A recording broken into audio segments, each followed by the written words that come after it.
Binigyan din ni Pangulo Aquino na ang panghihikayat na umiwas sa paninigarilyo at pag-inom ng alak ang nilalayo ng gobyerno sa pagsusulong ng sin tax bill. Ito ay kasunod ng muling pambabatiko sa kanya ng ilang grupo sa kanyang paninigarilyo. Ayon sa Pangulo, hindi niya itinatago ang bisyo niyang ito, pero sinisikap naman niya na huwag makamolestya ng kapwa at hindi siya nanghihikayat sa iba na manigarilyo rin. Well, yung nga hinahabol nito sin tax measure, no?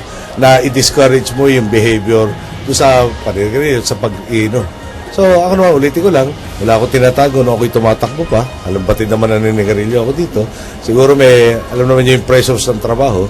Baka naman pag pinagsabay-sabay ko yung mga tatanggalin, at wala, di ba, parang walang pang decompress, kung tutusin. Baka naman sa lumabas yung pag tumigil tayo ng paninigarilyo, yung bakasan lumabas yung paglalabas ng pressure. Hindi naman yata ang kopyan. So, pinipilit ko na huwag ako makamolesta ng kapwa ko. So, siguro naman, di pa pinagbabawal ng batas to, dinidiscourage, wala naman ako ina-encourage manigarilyo. Again, baka kulang lang ng maibabalitang iba, kaya marami na naman ito mga, iba, parang pinapasok, parang masyadong busybody.